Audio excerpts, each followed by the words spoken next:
What's up, guys? It's ThePopRocker. Now, if you followed my internet career at all over the past year and a half or so, you'll know that I like to try a bunch of new things, throw some stuff at the wall and see what sticks. This week, I'm going to be introducing a few new little series, I guess, that I'm going to be doing a bit more regularly to go in between the less frequent things that I do. This one is going to be called So I Just Watched, where I watch a movie at a place and then I come straight here and sit down and I talk about it. Simple as that. So I just watched The Suicide Squad. Now, The Suicide Squad, for anyone who doesn't really know, is a group of superheroes, more super villains in the DC universe. They get time off of their prison time for doing jobs that no one else wants to do that probably will get them killed. Now, you may have heard of the last Suicide Squad movie in 2016 because it was one of the worst things to ever happen to superhero film. So for this movie, James Gunn had a lot of work put ahead of him to wash the taste of the last movie out of everyone's mouths and also deliver something incredible. And he kind of did. From this point on, consider this your spoiler warning. I'm not going to pay attention to what I say that's a spoiler and what's not. I'm just going to talk about it. So yeah, this movie is not only great for being a Suicide Squad movie or for being a DC Extended Universe movie, but just for being a superhero movie in general. It takes a lot of the tropes that we've kind of come to find over the past 15, 20 years or so and completely messes with them in a very fun and adult James Gunnish way. There's action, there's humor, there's gore. There's a lot of gore. This is definitely not your family-friendly PG-13 superhero movie.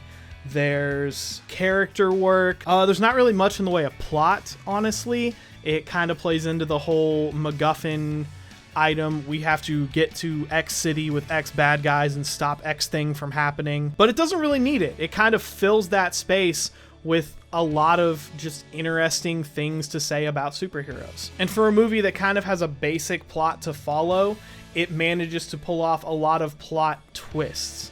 This is a movie full of the dirty words in the nerd film industry now, subverting expectations.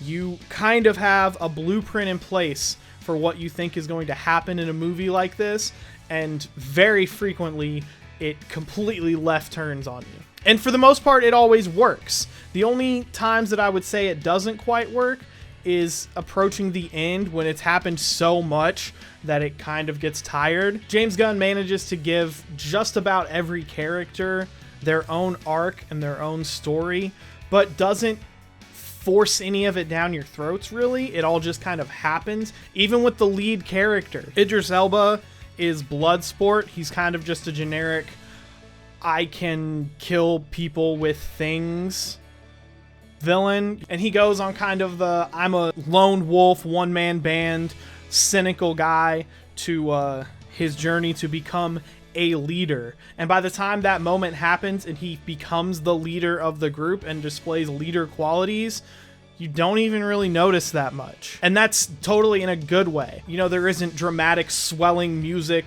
of the moment he looks up and realizes, I have to make a decision. He just kind of knows his team and works with them and helps on the fly create a plan to solve the problem. And things like that happen a lot. There's, you know, Polka Dot Man has a lot of very serious issues that he needs to deal with and kind of is able to do so. King Shark has a little storyline about wanting to become friends. Speaking of King Shark, actually, him and John Cena's Peacemaker, I believe, are far and away the breakout characters of this. Well, maybe not breakout, but definitely the best parts. Anyone who doesn't think John Cena can act still might be a little bit right, but John Cena with this has kind of cemented his ability to pick roles that his B+ acting skills fit in and are good in. And then King Shark, he's a lovable CGI shark that can barely speak, voiced by Sylvester Stallone.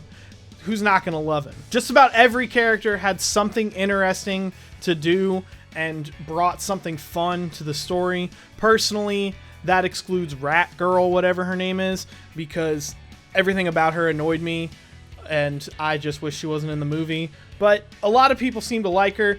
and I don't really dislike her enough to think it's a problem. There is one person I feel like should have been taken out of the movie, though. And this might be controversial as far as the studio is concerned, and maybe some of the people. I think this could have done without Harley Quinn. There's a lot of times where the mission will be happening, or the story's progressing, or something's happening, and then suddenly we have to worry about what Harley Quinn's doing. And I understand that she was in the last movie, she was a main character, she's kind of become a breakout star of the DC universe, but I feel like if you take her out of the movie, everything flows just as good, maybe a little better, and it kind of becomes a little less bogged down. That being said, this is one of the best Harley Quinn appearances.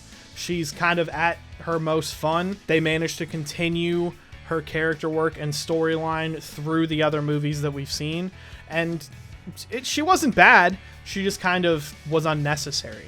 For every one negative thing I have to say about this movie, there are 15 positive things I have to say. If you have a chance of going to see this after my review, I don't want to have given away too much of the good stuff, because I want you to be able to experience it the way you should, with the shock and awe and surprise and enjoyment that you would get out of it. Overall, I'd say this movie is roughly a 7.5 to 8 out of 10. I kind of go back and forth a little bit. This was a movie that was meant to be kind of a sequel, kind of a reboot, kind of its own thing as far as following the last movie, and it feels like that in every way. There's some characters and story that comes over from the last movie, but at the same time it feels completely fresh and stands alone from the last movie. It's great. James Gunn did a really good job, and I'm glad that they were willing to give this another crack.